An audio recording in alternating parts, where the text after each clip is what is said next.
you're part of the world's population that doesn't own a boat, eh? Me too. That don't mean anything.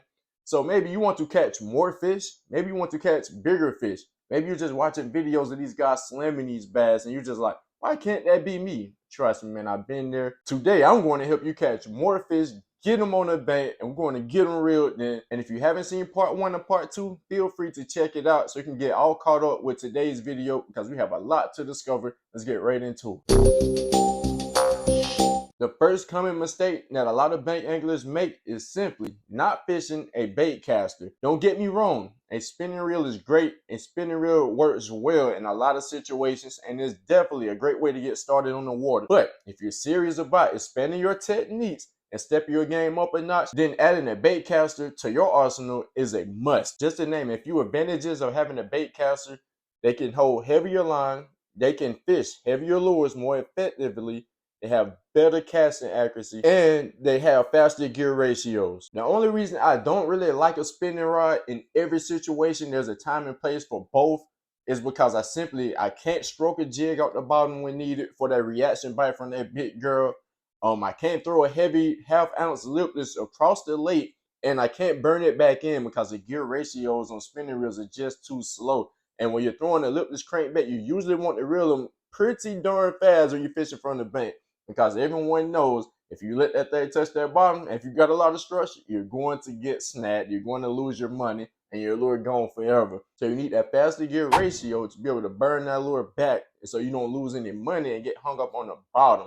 And bass will still smack that thing going full speed, believe it or not. They're just not really good for fishing heavy structure. Like a lot of scenarios, especially here in the South, we have a lot of grass, a lot of structure, a lot of places for bass to hide in. And it's like when you're trying to get them out of that structure, and those Florida bass are strong. So you're going to need like some heavier line. You're going to need heavier backbone strength. You're going to need extra stout, heavier wire hooks when you're fishing heavier structure. And with a spinning rod, a lot of them are just medium setups. A lot of them are made to fish finesse. A lot of them are made for lighter baits. They're not really made for an extra beefy rod, so you can be able to jerk a fish up out that cover if needed.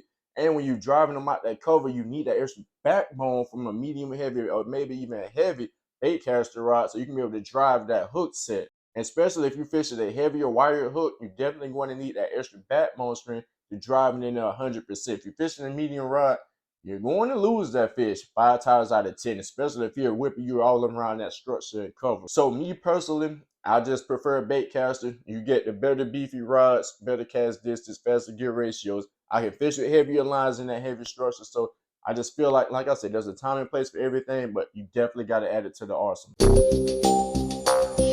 The next common mistake that a lot of bank anglers make is just not being on the bass time. What does that mean? I would recommend trying early mornings and late evenings. Although there's a study that shows the best time to fish is midday, which is not necessarily true. It's true, but it's not true. Not for us bank anglers. That study was done over the course over some tournaments, and basically what the study was inquiring or what they were saying or whatnot was the fact that a lot of the bigger bass were being brought in midday. But if you want to compare a lake and someone on a boat to someone that's on the bank, it's different. They're saying that's one of the good times to fish because the big bass are coming in. And the only reason they're able to get those big bass is because they're on a boat. And what they are suggesting is that bass are more predictable midday, like once the sun gets super high up and it's just super slow. With conditions like that, when it's super slow, bass tend to just go for the first kind of shade they can find. They hide up under structure and just find shade lines. And when you have a bunch of boulders, they're literally just targeting every shade line they see, every overhanging structure, anywhere that provides shade or somewhere to keep the bass out of the direct sun. That's where those guys are going to catch them. And when you're on a boat, you can just pinpoint your boat and just throw right there. I mean, someone's going to catch them out of all of those boulders. So that study is technically true when it comes to fishing tournaments, but for us bank anglers, we got to get off our behind. We got to hit the lake early or either late in the evening. And a lot of times when we're going early, we got to hit it early before the rest of the bank anglers get out there. Because you got to catch that fish first before someone else does. So it's different. So I would recommend the best time of day. Everyone already knows the morning and nights. But what I was going to say next, always check your weather when planning your fishing trip. Always look for cloud cover. Always look for wind direction. How fast is it going? Is it going to create a current? Is it going to create a steady current on the water? to make those bass active. Always look for your barometric pressure. Is it decreasing? Usually when it's decreasing, it usually means something about the weather's about to get bad after a while. And a lot of times that's when the bass turn up and they go crazy. And of course, look at your cloud cover. If it's going to be cloudy and windy, you already know it's going to be a good day. You need to get out there with some fast moving baits and some reaction baits, and vice versa. If you know it's not going to be very windy, you know it's not going to be cloudy, it's going to be bluebird skies, still winds, maybe you should take something like something slower, something that's more finesse to try to trick those bass out since they're not going to be chasing. But either way, you got to be on the bass time. You got to know what they're doing. So my first recommendation is early mornings, late evenings, which is pretty much the basic knowledge that everyone knows. But if you want to dive more in depth, check that weather report before you go out. And you can really pinpoint some good times before a storm or before the rain. Or if you catch a bunch of clouds and some wind coming in, you can find some good days and some good opportunity. But you got to become your own local weatherman. Us as bank anglers, we just have to make do with what we can. We just can't get on the boat, skid to the other side of the lake, and just hit every piece of structure, every piece of shade. So we really have to pinpoint our times, and we got to get out there at the right time. And we only have limited structure and shade to throw at. So really just got to pick it apart and make the best of it. And then, not to mention, as a bank angler, there are thousands of other bank anglers that would like to come and catch those same fish. So you got to be hungry for it. The next common mistake that a lot of bank anglers make is not fishing the correct size hook for your bait. For example, you can fish a hook that's too big. Like if you probably fishing a 5-inch worm, just a standard Cinco, you throw like a 5-out hook.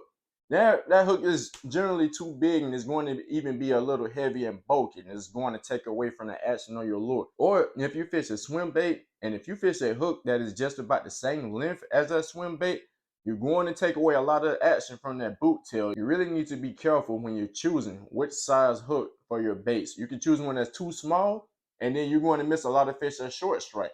Choose one that's too big, and you're going to overkill the lure, and it's going to take away from that action. My recommendation, just personally, when I'm throwing like a 5 to 6 inch worm, I'm usually using about a size 3 worm hook. I mean, you can get away with one every here and there. I throw a smaller hook on some super light line when I'm trying to be ultra finesse, but a lot of times I don't have to do that. So I would recommend a size 3 for like your average 5 to 6 inch worms. And if you're going to go up to a big size 5 worm hook, definitely save those for like those 10-inch monster worms, 10-inch madden worms, you know, those big summer worms. That's about the only time you want a size 5. Also got to know your hooks too, because there are light wire hooks and there are heavier wire hooks. And you fishing structure, you definitely need that correct size, but you need that correct wire. You need a heavier wire hook for more structure to ensure that that bass don't bend you out when he's trying to make that run for it. This next common mistake right here, I can promise, I can guarantee this has happened to probably just about anyone that ever went fishing ever in their life. And this next mistake is simply stop taking too many lures to the lake.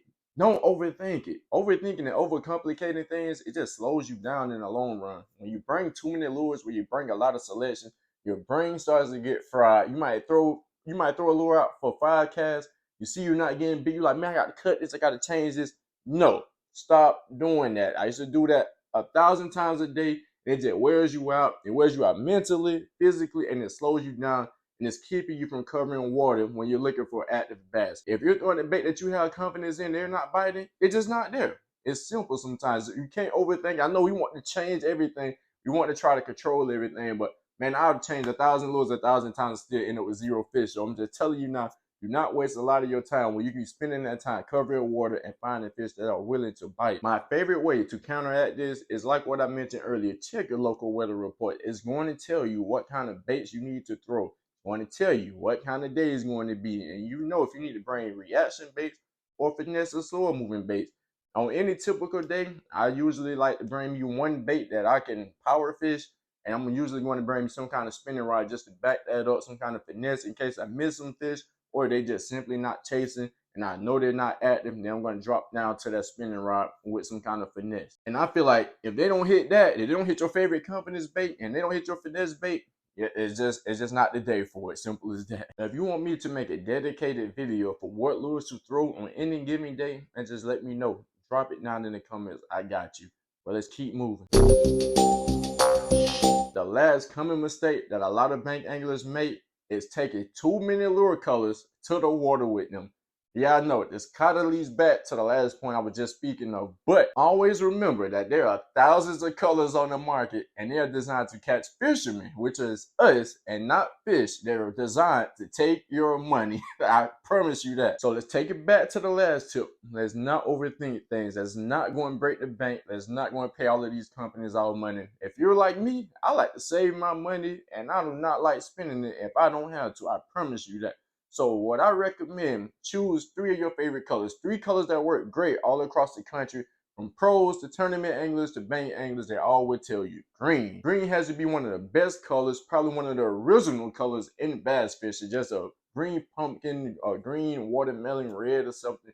Anything green is going to get bit, especially in clear water. Even in stained water, I've got bit with green colors and natural colors. But I'm telling you, green, and your next color should be white because it mimics some kind of bait fish.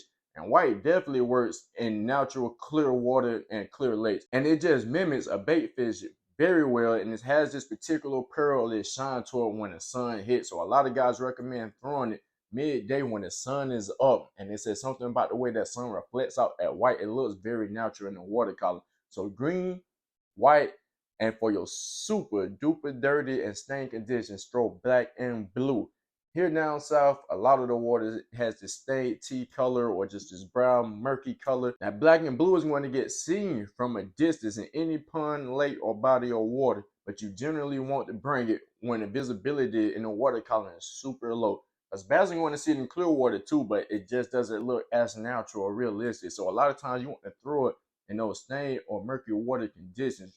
Or if you just want to stand out from everything else and you really want that bold bass to come and hit you. So those are 3 great colors that work all across the country. Like I said, from bank anglers to pros alike. And one last color you should keep with you. Every area or every region of the country has like the juice. One of the best colors for that particular region of the country. I'm not sure what yours may be, but always keep a 4th color on standby. For us in Florida, for a lot of people down south, Junebug. Junebug, Junebug, Junebug. That's like candy. That is like magic to the bass. You can throw it in clear water, stained water, murky water. It doesn't matter. The bass here down south, they're going to tear that thing to pieces every time. And I know each region kind of differs, you know. So if you can find that secret color or what other color that guys are using in your area that works well, add that to your arsenal too. But never go to spending hundreds and thousands of dollars on every single color that's out there in the bait market, because you're just going to end up tearing your pockets loose at the end of the day. If you learned something, hey, drop it in the comments. I'd like to hear your hot take on everything we just discussed in this video. Let me know some of your preferred methods or some of your preferred colors, or just let me know anything I may have missed. You know, share it with the community. Or if you didn't agree with something I said, hey, share it with me. I'm always open to open criticism, or you just got different ways of doing things. Hey, that's A-okay. That's why fishing is so unique. There's so many different ways to get things done. But other than that, I hope y'all keep those lines tight. I hope y'all catch y'all at 10 breaker PB. And until next time, stay safe. Keep those lines tight. Peace. We're out.